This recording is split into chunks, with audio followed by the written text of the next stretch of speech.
Assalamualaikum warahmatullahi wabarakatuh. Perkenalkan, nama saya Muharis, NPM 1910502015, kelas Teknik Mesin C. Di sini saya akan menjelaskan sebuah materi dari mata kuliah meteorologi dengan dosen pengabu Bapak Ikhwan Taufik, Sarjana Pendidikan Magister Engineering. Untuk materi yang pertama yaitu konsep dasar meteorologi industri. Apa sih itu meteorologi? Apa sih itu meteorologi industri? Apa tujuan mempelajari meteorologi industri? Istilah-istilah penting dalam pengukuran. Faktor apa saja yang mempengaruhi suatu produk yang tidak geometris? Apa hubungan antara kualitas geometris dan kualitas fungsional? Sejak manusia mulai berkembang dalam pemikirannya, masalah dimensi pengukuran mereka rasakan sebagai sesuatu yang sangat esensial. Untuk itu, dapat mengkomunikasikan masalah pengukuran ini, mereka mencari cara yang termudah. Berdasarkan sejarah, ada satu bangsa yang telah menggunakan sebagian anggota badan manusia untuk menentukan suatu satuan atau standar pengukuran. Mereka menggunakan tangan dan kaki sebagai alatnya. Kita tahu bahwa ribuan tahun yang lalu bangsa Mesir kuno telah berhasil membangun sebuah bangunan yang sangat terkenal hingga saat ini, yaitu piramida. Alat ukur macam apakah yang mereka gunakan untuk menentukan besarnya bahan-bahan bangunan tersebut? Sebagian besar alat ukur yang digunakan ternyata sangat sederhana sekali, yang dapat dilihat pada contoh-contoh berikut ini. Bisa dilihat pada gambar 1.1 merupakan dengan cara standar cubit. Cara ini dapat dijelaskan bahwa satu cubit panjangnya adalah sama dengan panjang siku tangan manusia, yaitu dari ujung siku sampai dengan ujung jari tengah. Ada beberapa kelemahan dari alat ini, yang salah satunya adalah sulit didapatkan dari dua orang yang panjang sikunya harus sama persis atau sama dari yang lain. Pada gambar 1.2 merupakan dengan cara span. Cara ini menunjukkan besarnya span yang panjangnya adalah sama dengan satu jengkal jari tangan manusia. Kalau dihubungkan dengan standar cubit, maka satu span kira-kira sama dengan setengah cubit. Atau bila dikaitkan dengan satuan inci yang ada sekarang ini, maka bisa dikatakan satu span kira-kira sama dengan 9 inci. Pada gambar 1.3 merupakan dengan cara palem. Cara ini menunjukkan besarnya palem yang panjangnya adalah selebar telapak tangan manusia. Kalau dikaitkan dengan standar cubit, satu palm panjangnya kira-kira sama dengan 1/6 cubit, atau kira-kira panjangnya sama dengan 3 inci. Untuk gambar selanjutnya itu pada gambar 1.4 merupakan dengan cara dikit.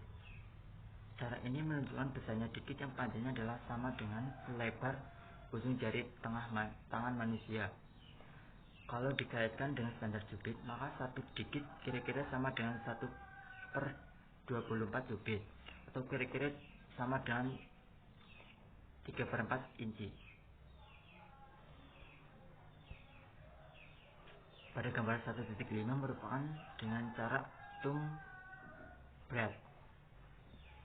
Pada metode ini sebenarnya sudah sejak pada masa Romawi kuno sudah dikenal satuan inci yang panjangnya adalah sama dengan selebar ujung jari tangan manusia. Untuk gambar 1.6 merupakan dengan metode inci. Pada masa kerajaan Inggris di bawah pimpinan King Edward II juga dikenal adanya satuan inci yang panjangnya adalah sama dengan panjang 3 buah biji jagung yang kering dan keras yang diletakkan secara berjajar. Dalam kehidupan sehari-hari, kita tidak mungkin melepaskan diri dari masalah pengukuran. Walaupun Anda sehari-hari hanya tinggal di rumah, apalagi Anda yang bekerja di bidang perindustrian tentu akan menghadapi masalah pengukuran. Ada kalanya kita harus memperhitungkan waktu bila bepergian, kadang-kadang harus menentukan suhu badan dan tekanan darah seseorang. Kadang-kadang kita harus menimbang sesuatu, mengukur panjang dan tinggi sesuatu, dan sebagainya. Ini semua merupakan sesuatu rangkaian kecil dari proses pengukuran yang memiliki karakteristik yang sangat luas. Dalam kehidupan Sekarang ini, semua berjalan dengan cepat.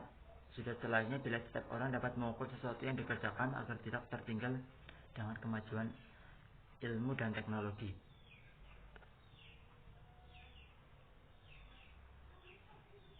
Semua negara di dunia ini berlomba-lomba untuk menghasilkan sesuatu yang lebih unggul dari yang lain. Keadaan ini mereka ciptakan dari sektor perindustrian. Produk-produk yang presisi lah akhirnya yang akan menang. Untuk mendapatkan produk-produk yang presisi ini, tentunya tidak bisa lepas dari sistem dan proses pengukuran. Industri yang maju juga memerlukan sistem dan proses pengukuran yang maju pula. Sistem dan proses pengukuran tidaklah sesederhana seperti yang dibayangkan. Sifat atau karakteristik dari pengukuran sebenarnya sangat luas sekali. Sudah barang tentu untuk memberikan informasi mengenai apa dan bagaimana pengukuran itu, maka harus ada disiplin ilmu tersendiri yang membahasnya. Dengan adanya ilmu ini, maka setiap orang dapat mempelajarinya untuk diperoleh pengetahuan dalam mengatasi masalah-masalah yang timbul dalam dunia pengukuran. Salah satu bidang ilmu yang banyak membicarakan masalah pengukuran adalah metrologi. Dari yang di atas, maka bisa disimpulkan bahwa metrologi adalah ilmu yang mempelajari masalah pengukuran. Pengukuran di sini hanya yang berkaitan erat dengan dunia perindustrian. Sedangkan metrologi industri adalah pengukuran geometris suatu produk dengan cara dan alat yang tepat, sehingga hasil pengukurannya mendekati kebenaran dari keadaan yang sesungguhnya.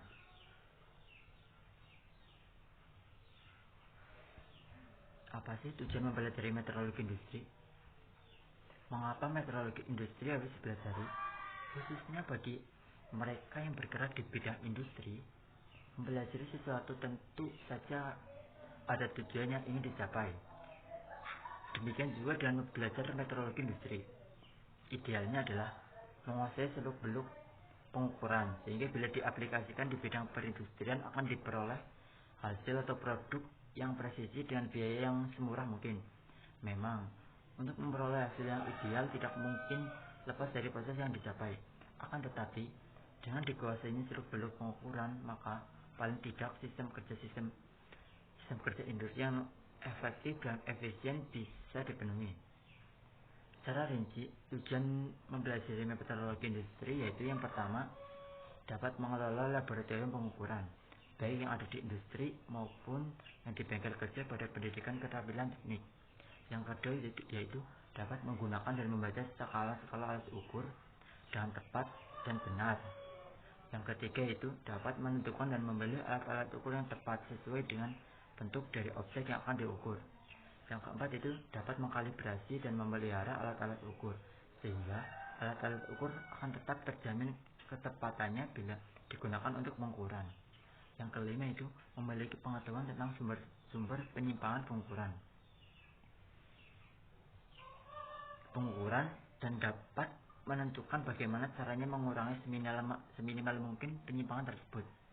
Yang keenam itu dapat meredahkan biaya inspeksi semurah mungkin dengan penggunaan fasilitas yang ada secara efektif dan efisien. Dan yang terakhir yaitu dengan menguasai pengetahuan yang tentang kontrol dan kualitas, maka dapat membantu meningkatkan produktivitas hasil kerja, baik hasil kerja di bidang pendidikan keterampilan teknik maupun di bidang perindustrian. Untuk materi yang selanjutnya itu istilah-istilah penting dalam pengukuran. Yang pertama itu ada ketelitian atau accuracy. Kata teliti dalam dunia keteknikan mempunyai dua arti. Yang pertama, teliti yang dikaitkan dengan apakah hasil suatu pengukuran presisi atau mendekati sama dengan ukuran yang sudah ditentukan. Yang kedua itu ketepatan atau precision. Untuk memberikan gambaran mengenai ketepatan ini dapat diambil contoh yang sangat sederhana. Misalnya, seorang menembak satu sasaran 100 kali dengan pistol dan cara menembak yang identik. Ternyata dari 100 kali tembakan tersebut 95 kali diantaranya mengenai sasaran. Yang ketiga itu ukuran dasar atau basic size. Ukuran dasar merupakan dimensi atau ukuran nominal dari suatu produk, dari suatu objek. Ukuran yang secara teoritis dianggap tidak mempunyai harga batas ataupun toleransi. Yang keempat itu toleransi atau toleransi. Toleransi memberi arti yang sangat penting sekali dalam dunia industri. Dalam proses pembuatan suatu produk, banyak faktor yang terkait di dalamnya, misalnya faktor alat dan operator. Oleh karena itu, ukuran yang diperoleh tentu akan bervariasi. Variasi ukuran yang terjadi ini di satu pihak memang disengaja untuk dibuat, sedangkan di pihak lain adanya banyak faktor yang mempengaruhi proses pembuatannya. Yang kelima itu harga batas atau limit. Harga batas adalah ukuran atau dimensi maksimum dan minimum yang diizinkan dari suatu komponen di atas dan di bawah ukuran besar. Dan yang terakhir yaitu kelonggaran atau clearance. Kelonggaran merupakan perbedaan ukuran antara pasangan suatu komponen dengan komponen lain, di mana ukuran terbesar dari salah satu komponen adalah lebih kecil daripada ukuran terkecil dari komponen yang lain. Faktor yang mempengaruhi suatu produk yang tidak geometris. Dalam proses pembuatan suatu produk, selalu diharapkan hasil yang baik, ditinjau dari segi bentuk maupun ukuran. Akan tetapi, dalam kenyataannya sulit diperoleh hasil yang sangat sempurna. Dalam arti lain, ukuran, bentuk, dan kehalusan yang sangat tepat. Kalau suatu komponen mesin yang kita buat ternyata mempunyai ukuran sangat tepat dengan bentuk yang sangat sempurna serta kehalusan permukaan komponen yang sangat halus, maka keadaannya demikian ini bisa dikatakan bahwa komponen mesin tersebut memiliki karakteristik geometri yang sangat ideal. Apakah mungkin dapat dicapai suatu hasil yang mempunyai geometris ideal dalam proses pembuatannya? Sudah dikatakan di muka bahwa hal tersebut adalah tidak mungkin, karena di dalam proses pembuatannya banyak faktor yang terlibat sehingga faktor-faktor ini dapat mempengaruhi proses pembuatan yang tidak geometris. Faktor-faktor tersebut diantaranya yaitu yang pertama, cara penyetelan mesin perkakas yang tidak mungkin diperoleh proses penyayatan logam dengan sangat teliti. Yang kedua itu metode pengukuran yang kurang tepat, gerakan mesin perkakas yang kadang-kadang menimbulkan penyimpangan, baik gerakan translasi maupun rotasi. Yang ketiga itu ada keausan perkakas, potong yang pasti terjadi meskipun kecil. Yang keempat itu adanya perubahan temperatur yang mempengaruhi struktur benda kerja dan juga mesin perkakas.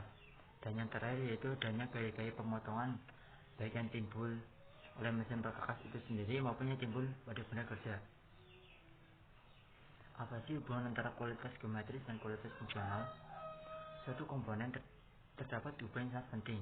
Untuk mendapatkan kualitas fungsional yang tepat, maka kualitas geometris harus diperhatikan. Untuk mendapatkan komponen yang berkualitas geometris menurut ukuran manusia, maka pada proses pembuatannya harus berusaha mengurangi penyimpangan tersebut di dalam penggunaan metode pengukuran. Sudah tentu, untuk dapat melakukan pengukuran perlu diketahui pula sistem dan standar pengukuran yang berlaku di bidang industri. Untuk materi yang selanjutnya itu ukuran dan toleransi dalam metrologi industri. Sistem dan standar pengukuran. Salah satu dari unit-unit pengukuran yang lebih awal dikenalkan adalah foot. Foot ini mempunyai dimensi panjang kurang lebih sepanjang telapak kaki manusia tanpa adanya spesifikasi dan modifikasi lebih lanjut. Melalui perubahan yang lambat tapi pasti, foot ini akhirnya banyak digunakan oleh bangsa Greek di Romawi. Lalu dibawa ke Britania Raya. Di Britania Raya, satu foot ditetapkan sebagai sepertiga dari British Imperial Yard atau sepertiga dari United States Yard. Inci aslinya adalah selebar ujung ibu jari tangan manusia. Oleh bangsa Romawi ditetapkan sebagai 1/12 foot. Kemudian dibawa ke Britania pada masa kekuasaan Romawi, dan akhirnya inci menjadi salah satu bagian dari sistem pengukuran di Inggris. Yard sebagai unit dari satuan panjang juga sudah dikenal sejak lama. Panjang satu yard ini kira-kira sama dengan 2 kali cubit. Akan tetapi, Raja Henry I menetapkan bahwa 1 yard sama dengan jarak dari ujung hidungnya sampai dengan ujung ibu jari tangannya. Dari dunia perindustrian saat ini ada 2 sistem pengukuran yang digunakan, yaitu sistem metrik dan sistem inci. Untuk sistem yang pertama yaitu sistem metrik.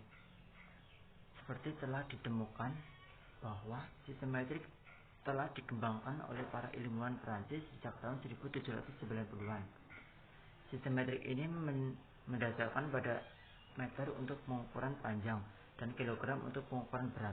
Dari satuan meter dan kilogram ini kemudian diturunkan unit satuan lain untuk mengukur luas, volume, kapasitas, dan tekanan. Bisa dilihat pada tabel 1. Itu merupakan konversi metrik dan kilogram. Untuk ukuran linear itu misalnya 1 cm sama dengan 10 mm, 1 desimeter sama dengan 10 cm atau 10 mm. Untuk ukuran luas 1 cm kuadrat sama dengan 100 mm kuadrat, 1 meter kuadrat sama dengan 10.000 cm kuadrat, dan sebagainya.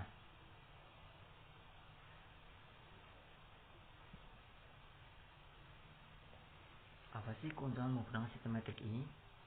Keuntungan menggunakan sistem metrik ini yaitu yang pertama, konversinya lebih mudah, perhitungannya juga lebih mudah dan cepat karena berdasarkan kelipatan 10 dan terminologinya lebih mudah dipelajari. Yang kedua yaitu dunia perdagangan dari negara-negara industri sebagian besar menggunakan sistem metrik, sehingga hal ini memungkinkan terjadinya hubungan kerja sama antara industri satu dan lainnya karena sistem pengukuran yang digunakan sama.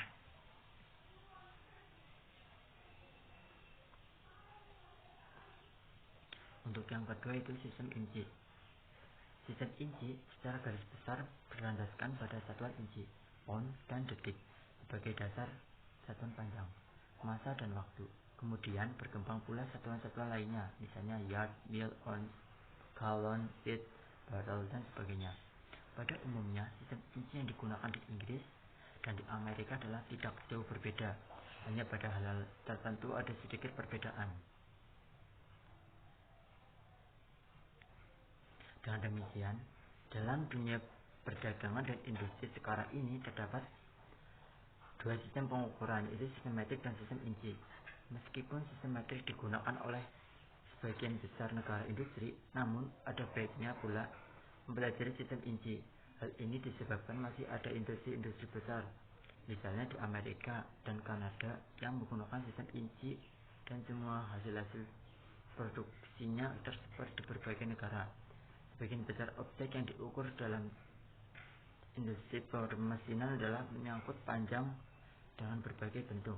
Oleh karena itu, konversi dari satuan metrik ke inci atau inci ke metrik ini masih perlu untuk dipelajari. Yang ketiga itu ada konversi metrik dan inci.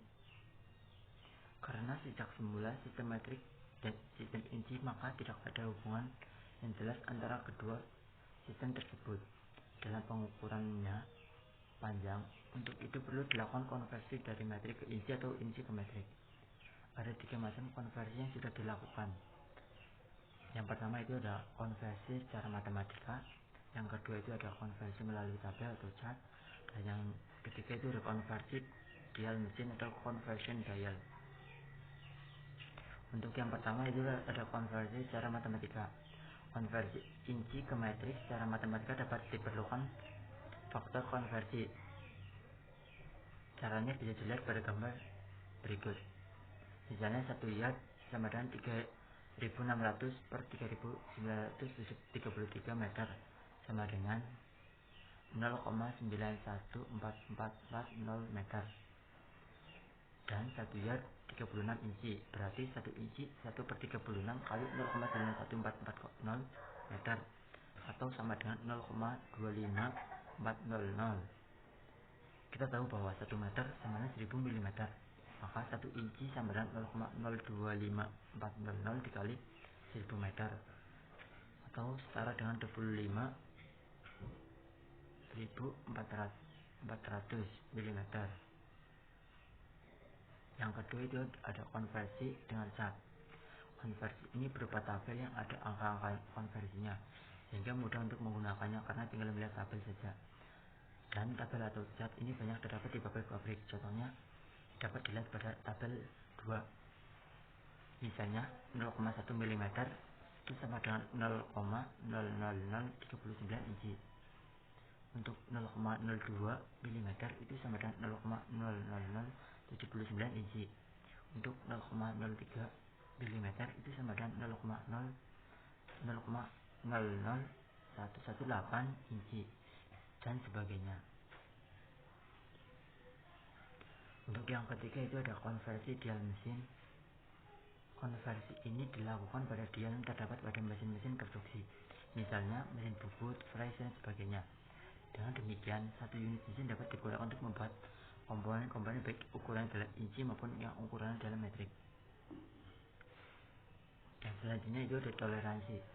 Toleransi ukuran atau dimensi toleransi merupakan perbedaan ukuran antara kedua harga batas yang diizinkan.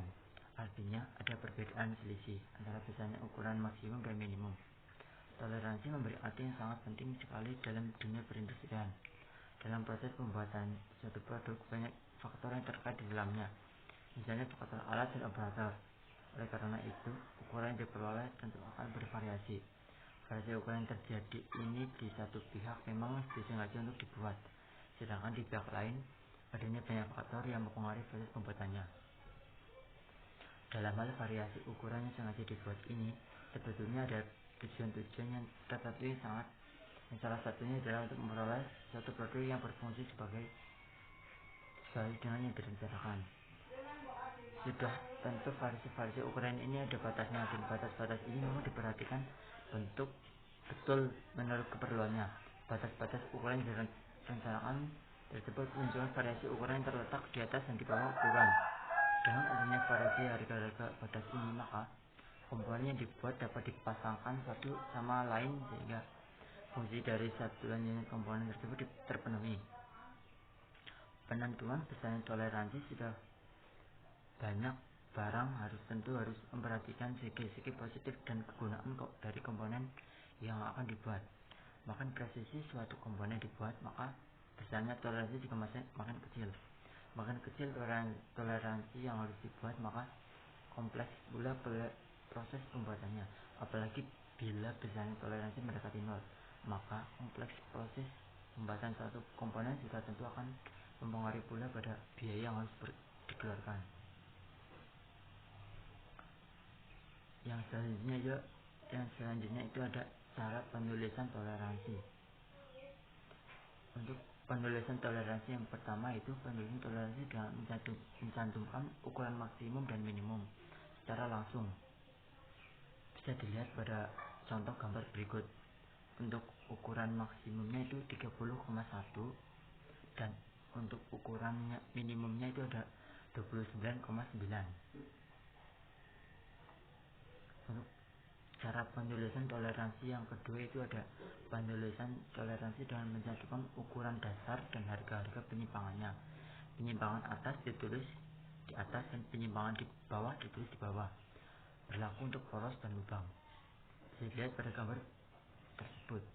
Untuk contoh yang pertama itu untuk ukuran 30, untuk penyimpangan toleransi maksimum itu ada 0,01,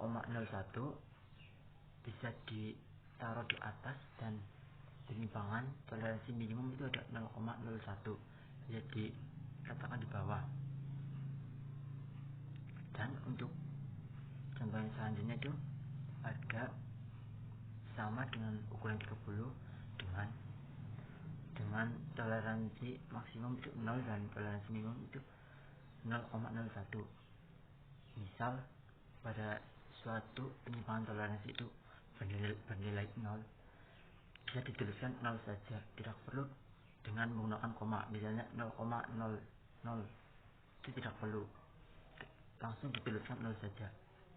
Dan untuk contoh yang selanjutnya itu ada ukuran 30 dengan batas penyimpangan maksimum itu 0,01 dan batas penyimpangan minimum itu 0,04.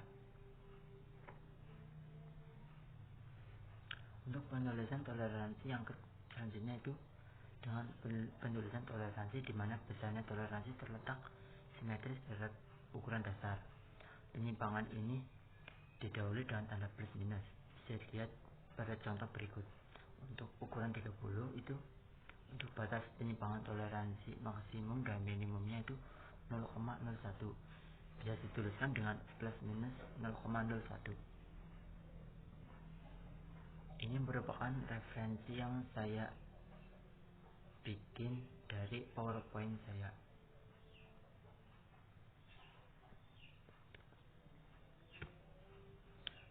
Sekian dan terima kasih. Mohon maaf bila ada kata-kata yang kurang berkenan di hati. Saya meminta maaf yang setulus-tulusnya. Wassalamualaikum warahmatullahi wabarakatuh.